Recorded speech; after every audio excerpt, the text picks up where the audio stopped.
Hello, I'm Julie Swenson, Managing Director of Forward Theater Company in Madison, Wisconsin. And I'm Mike Fisher, Milwaukee-based theater writer and dramaturg. And I'm Jen Uphoff-Gray, founder and artistic director of Forward Theater Company. And this is Theater Forward, a monthly conversation about theater from a local, regional, and national perspective. From Madison to Manhattan, we're excited to share insight into our own company while exploring issues surrounding theater in the Midwest and around the country. Welcome to episode 117 of Theater Forward. Good to be here.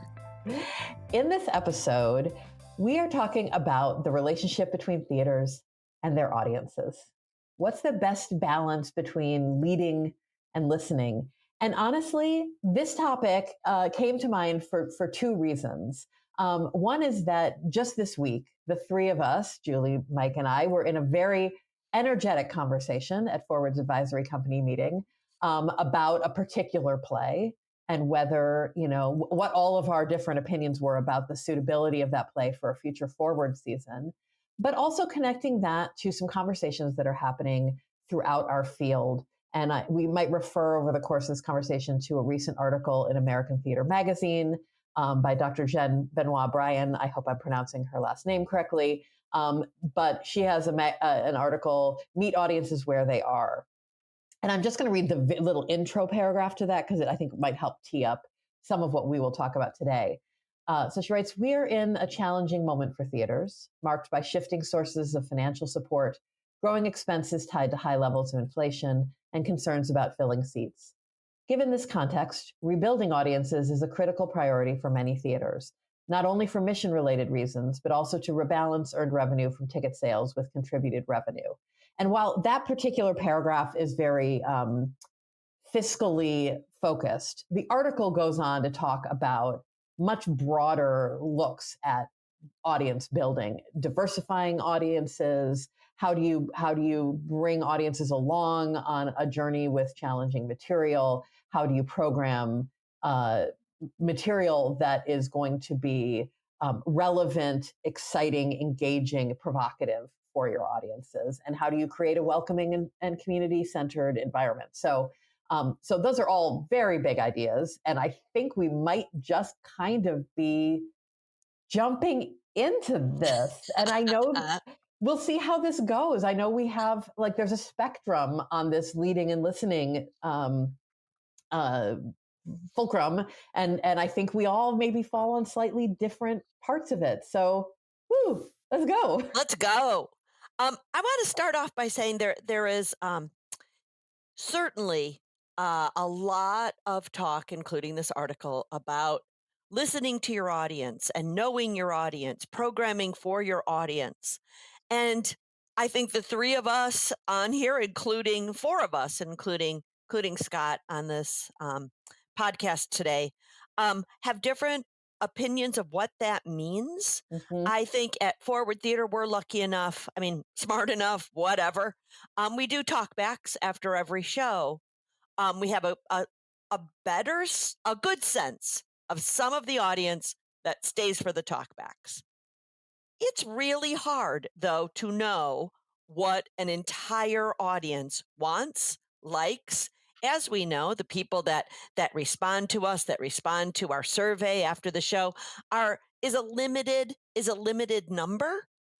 And so we all, some more educated than others, are all kind of guessing what the audience wants. And I think that's where certainly this energetic conversation we had at the advisory company, that's, I think, what I was trying to say is we say this is what the audience wants. And I think there has not been the perfect way. There might never be the perfect way of finding out exactly what your audience wants. Yeah, I think you're right. Oh, sorry. Go ahead, Mike. No, go, Jen. Go. Well, I was just going to say, you're exactly right, Julie. And these things are always going to be educated guesses. And then the variables are how educated can that guess become? Right. It will always be a guess.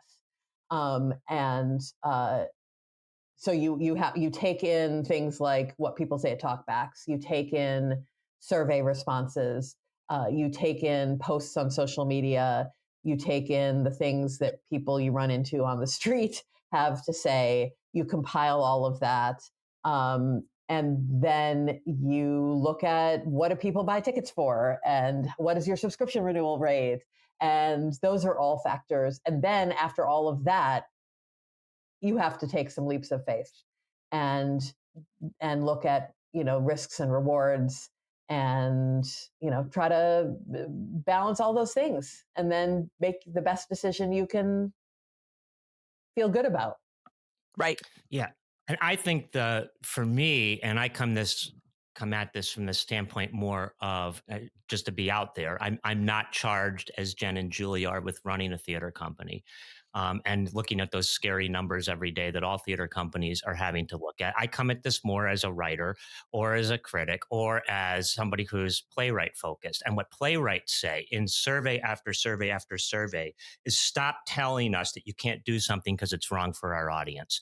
Here's a quote I have from a playwright. This was included in a now 15-year book, but written during a time called Outrageous Fortune by Todd London, who's one of the primary leaders thinking about regional theater in the last 40 years through his work with new dramatists. I mean, he's just an inspiring figure in the field. And he was writing this book at a time of another major 15-year downturn, which really has never abated in numbers of people going to the theater. And they surveyed a gajillion playwrights about what's wrong with American theater.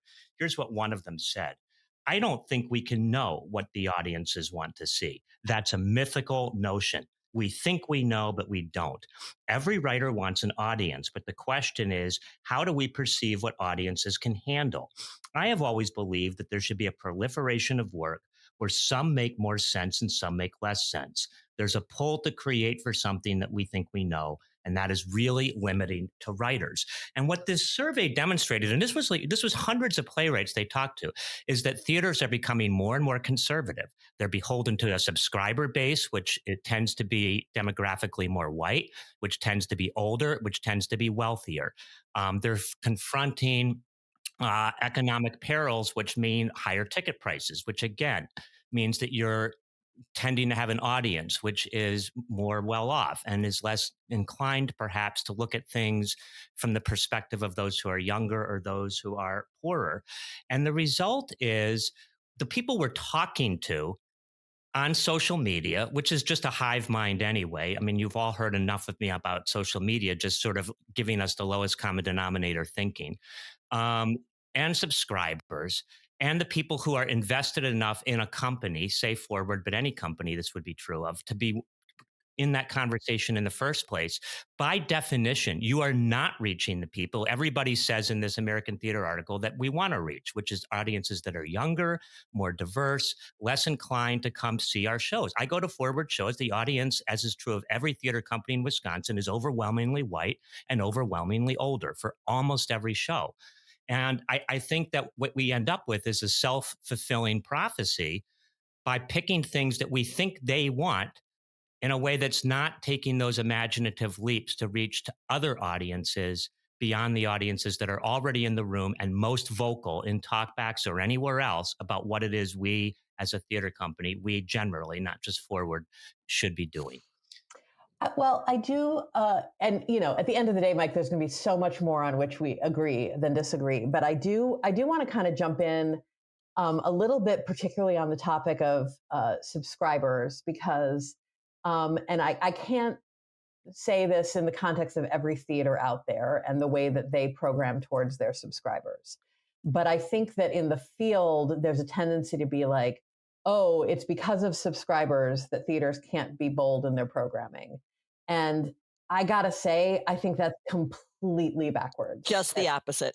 It is the opposite. It is because of Absolutely. our subscribers that we can do bold plays. Yep. When I look at everything that was slightly, genre challenging or content challenging that we have ever done, the only reason we could do it is because we could count on our subscriber base to come. These are plays that no one is buying a single ticket to in Madison, Wisconsin, and we've seen that.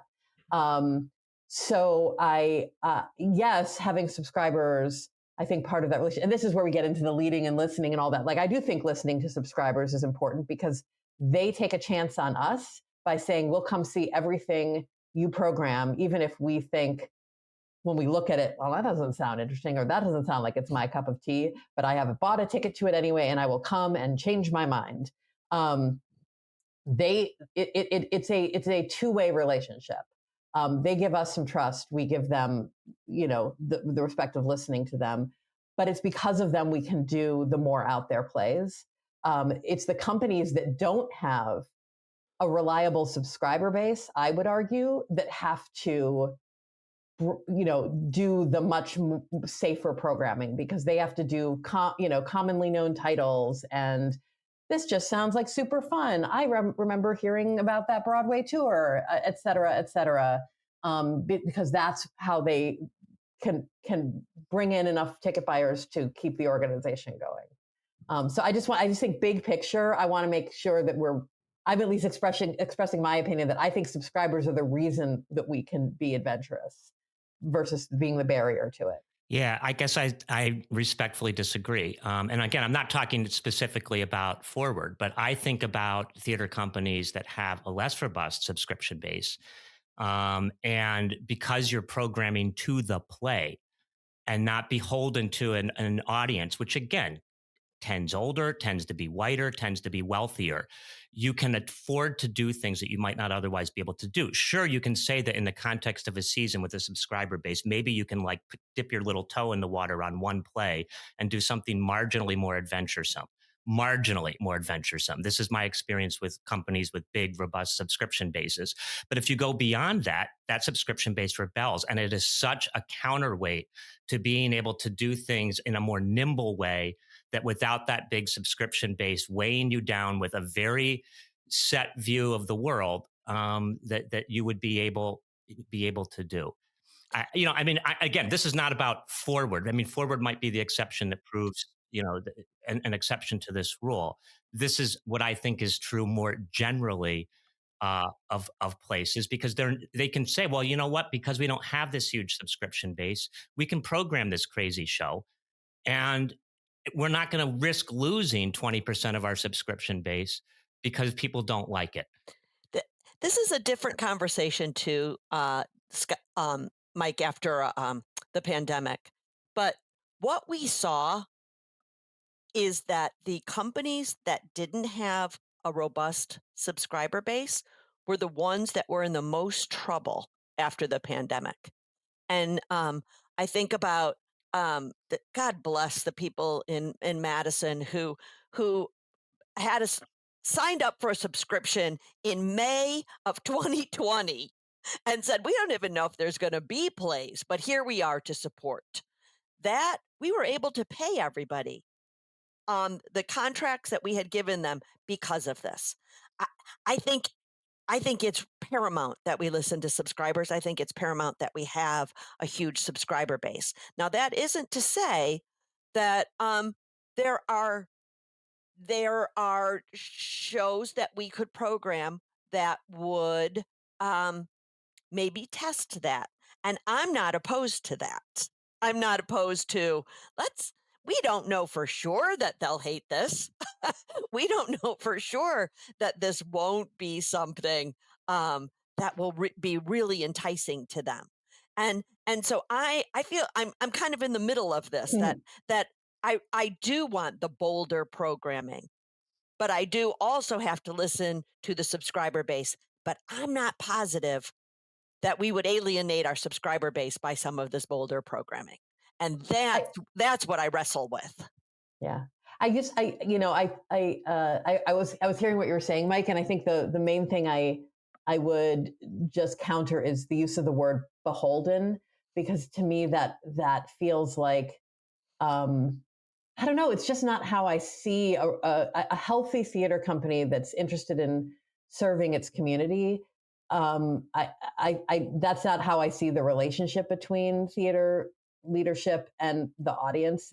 That feels burdensome somehow to me, and maybe that's just how I hear that word. But like, I am so grateful that theater audiences exist that are so invested in the art form and in the experience of gathering for live theater, that they will sign up to come to everything you do, knowing that if it's well programmed, they won't like everything we do because we are serving more than one aesthetic taste. And so, there's something so fundamental about the role of a theater company in a community, and especially the role of a theater company in a community that's not Chicago or New York, or even a city the size of Milwaukee with 5 really strong professional theater companies, um, to provide experiences to as many people as possible, as many different tastes as possible, um, feels like a privilege, and uh, to come up with seasons that will both comfort and challenge. I completely agree that, and Jen, this is something on which, as long as I've known you, you've challenged me to think about in broader ways. I completely agree that you should be trying to reach as broad a base in any city, but certainly I hear what you're saying about the unique role of Forward in Madison, as broad a base as possible.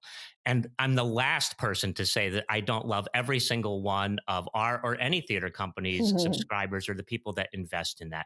I think what's hard, just because of the economic model, not because subscribers are bad people, but the economic model of theater being what it is, makes it really difficult to think outside the box of your subscription base and reach those other constituencies you're talking about. And so, are you truly, you in the generic sense, not you, Jen, or you, Forward, are theaters truly reaching those other constituencies within a city?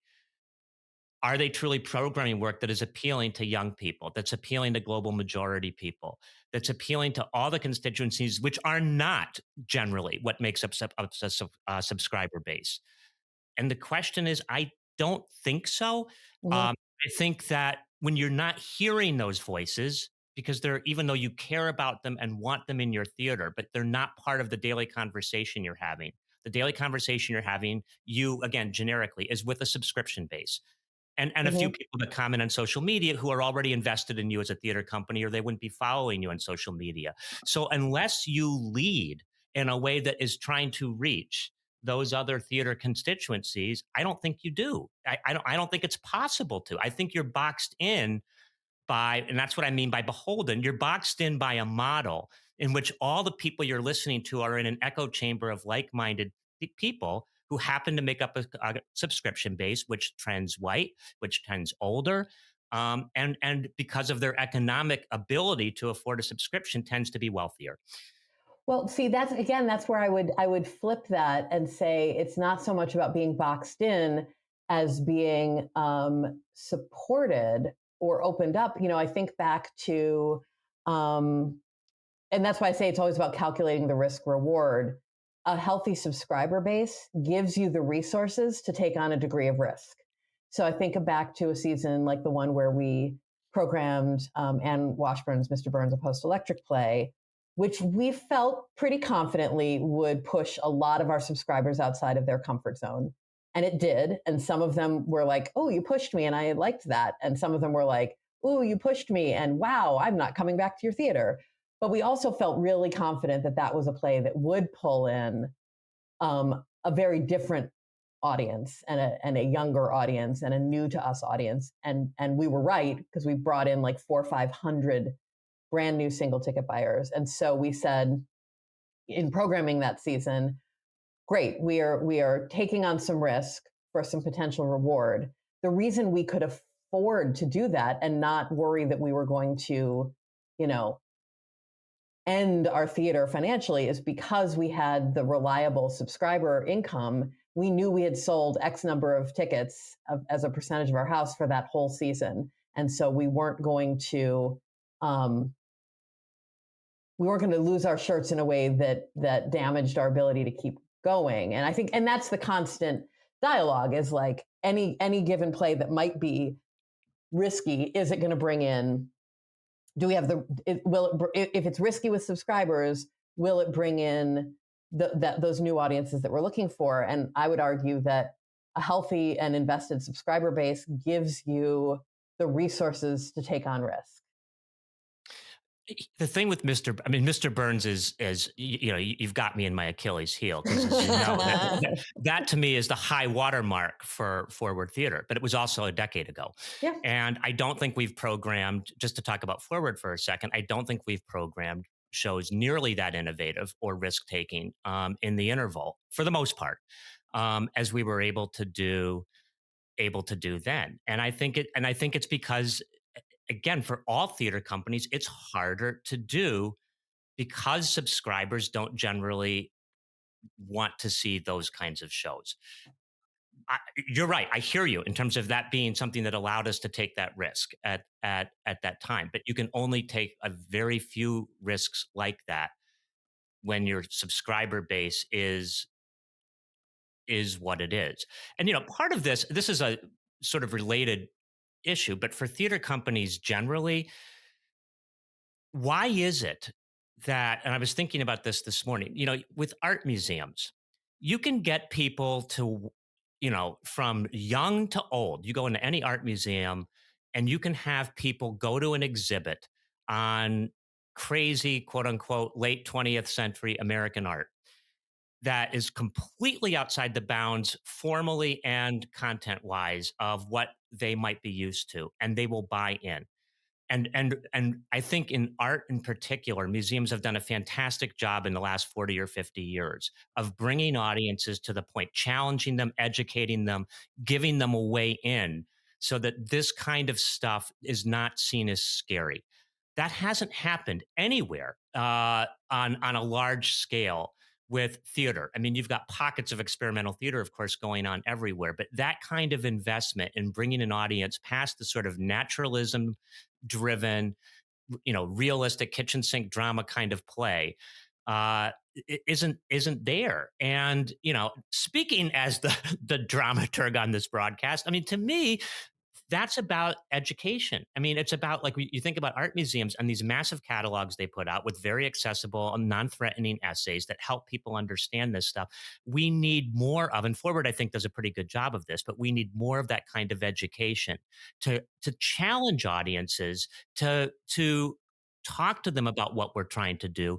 That's part of a community driven dialogue of the sort that we need to be having, so that we're not just sort of saying, we're going to do this, audience, show up or not, which is arrogant and wrong. I mean, you need to work with helping an audience grasp, when you're doing more experimental work, what the context is for why it matters, and making them feel comfortable with walking out with plays that don't have answers or where things are just confusing. I mean, people do it with TV all the time. Why aren't we seeing that same sort of investment in the unknown in theater? And I think that's partly on us. I don't blame audiences for that. I blame all of us as theater makers for not helping our audiences help themselves.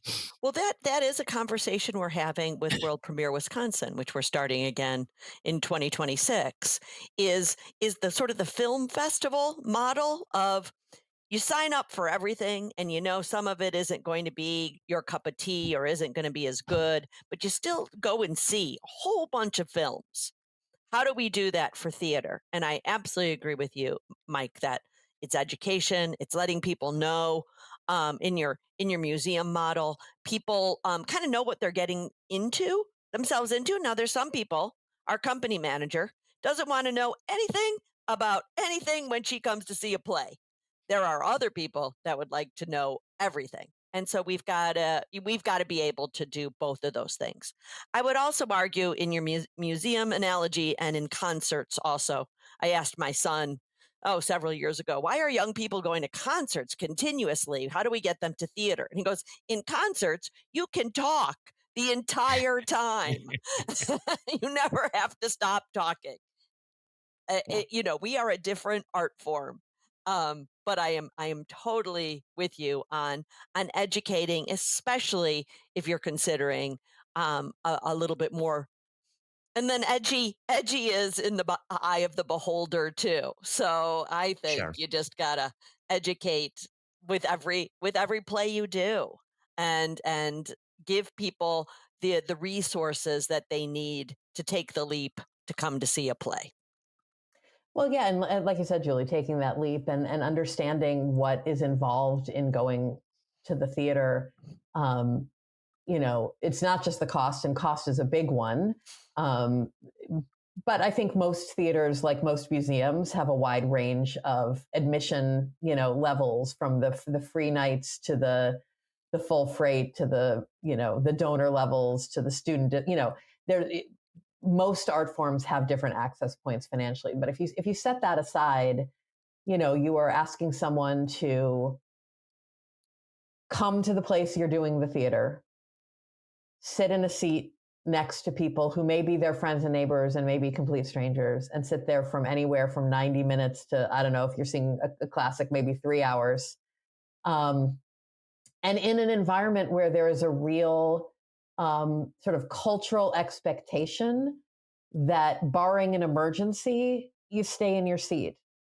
And there's a reason for that cultural expectation, because if you're going to, all of your, it's about the common good. And like, if everybody bought their ticket, they would like to see the whole play. They would not like to miss a big chunk of it while the person in front of them or next to them is climbing over them to leave and to come in and out. Doesn't mean you're trapped.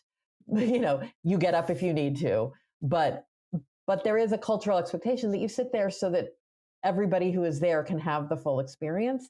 And that's a big commitment that I think is different from, if I go to museums all the time, and, I'll walk into an exhibit, and if it's not for me, I will just walk to the next room. And that's, and so I can be challenged, and I can decide I don't want to be challenged by that and go to the next thing, or I don't want to be bored by this. And it's a different kind of commitment that I think does make people more interested in something they feel confident they're going to enjoy. This raises a whole, and this is actually going to be a whole separate podcast, a whole separate, really fascinating issue. I'm thinking of a book I just read that was published last year by art critic Claire Bishop, called Disordered Attention.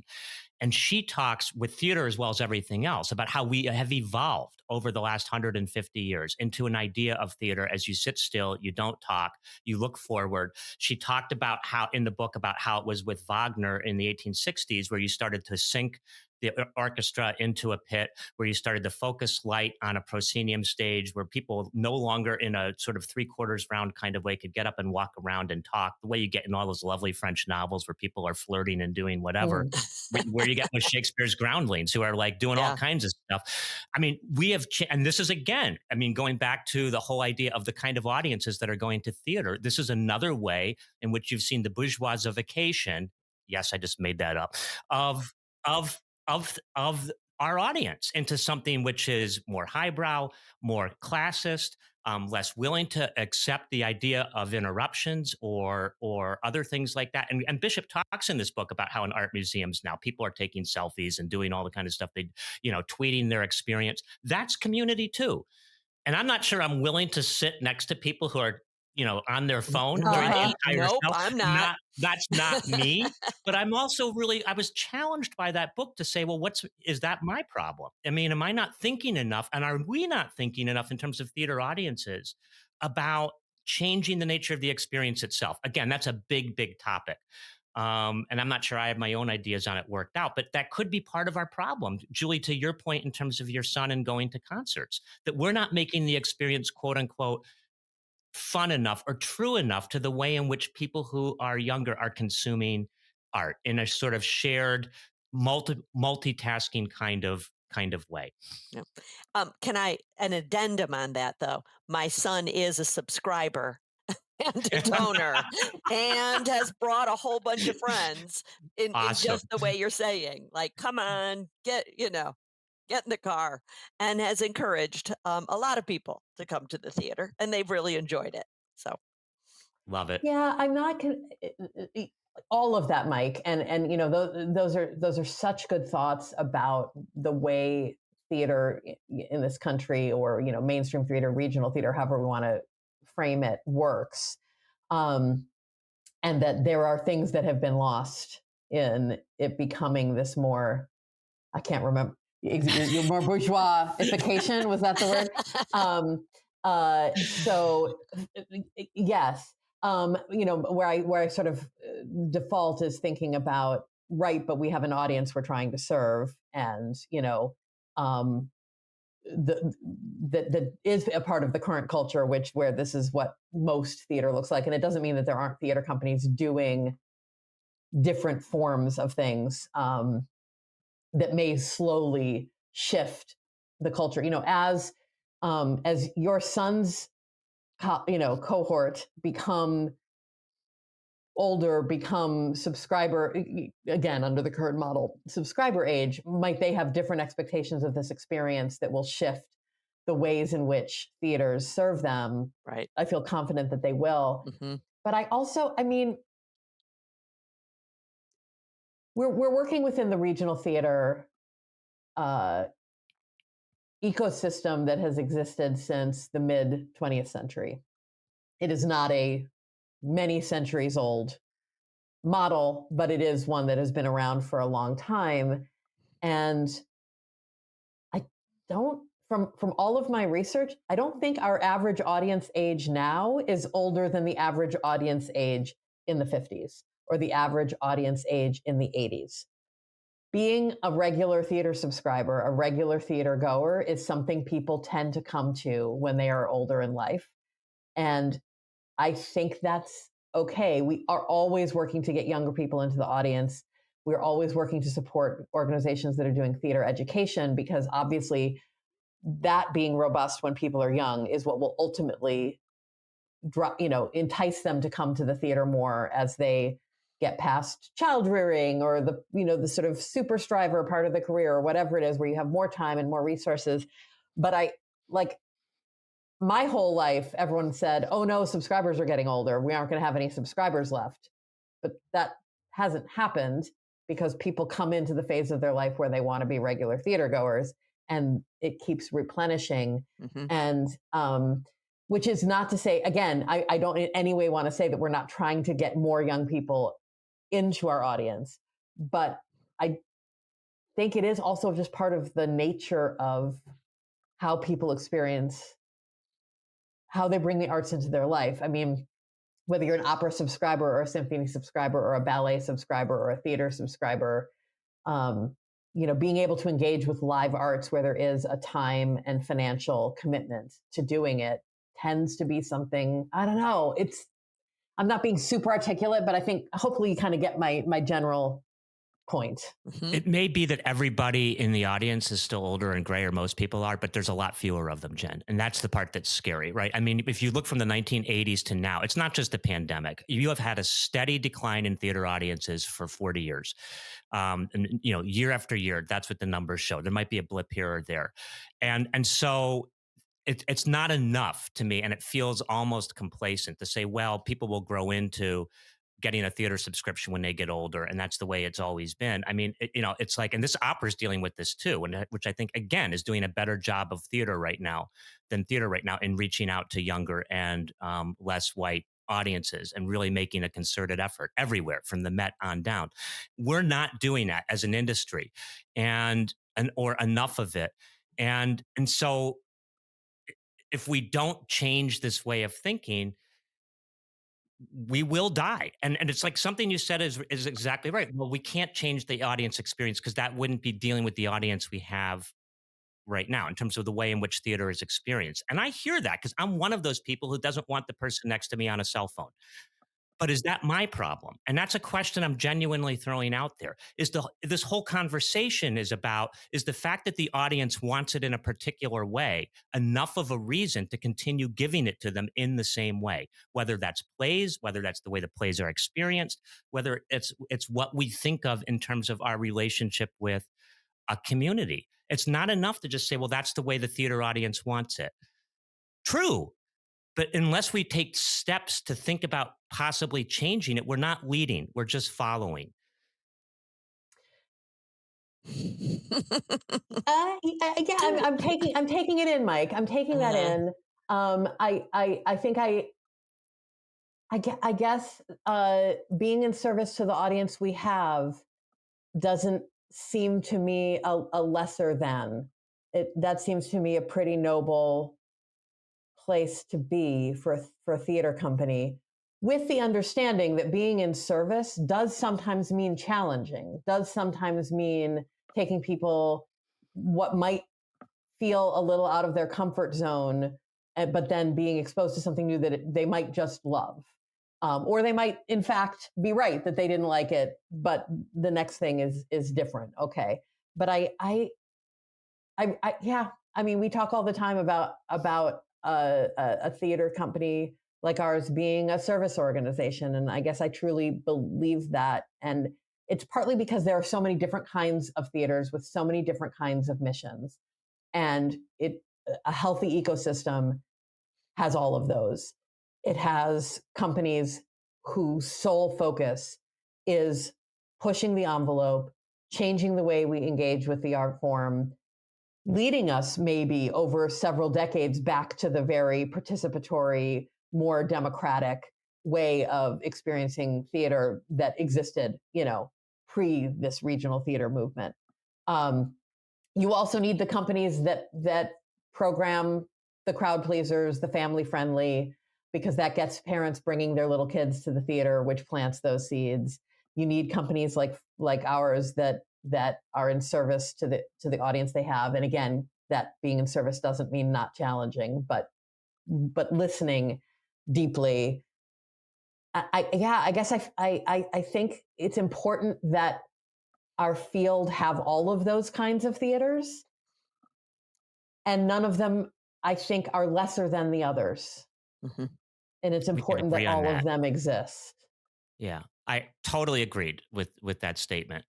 And I think the question is, with all those kinds of theaters, when you say in service to your audience, what is that audience and what does in service mean? And I think that's where I think we all agree on the principle. We do passionately. And that's why we're all working together to make Forward the great organization that it is. But it's around the margins of those concepts that there will always be, because it's healthy, passionate discussion and some disagreement. And I love that. Look at that. Yeah. Look at that. As we all agree on disagreeing. I like that. And pushing each other. Yeah. And a big conversation that I feel confident we will be returning to elements of this topic over and over again. You think? I think. But I also think that I will say that that's all for this episode of Theater Forward, a conversation about theater in Wisconsin, the Midwest, and America. Thank you for joining us. I'm Jen Uphoff-Gray. I'm Julie Swenson. And I'm Mike Fisher. Our podcast is produced, as always, by Scott Hayden. And you can follow us, which by definition means we are leading you, by posting your thoughts on Facebook. As always, it's Theater Forward, with theater spelled with an ER. And if you enjoy this podcast, don't forget to subscribe to us, and be sure to leave a comment. We would love to hear from you. We are so grateful to have you listening, and we will be back soon for another Theater Forward conversation.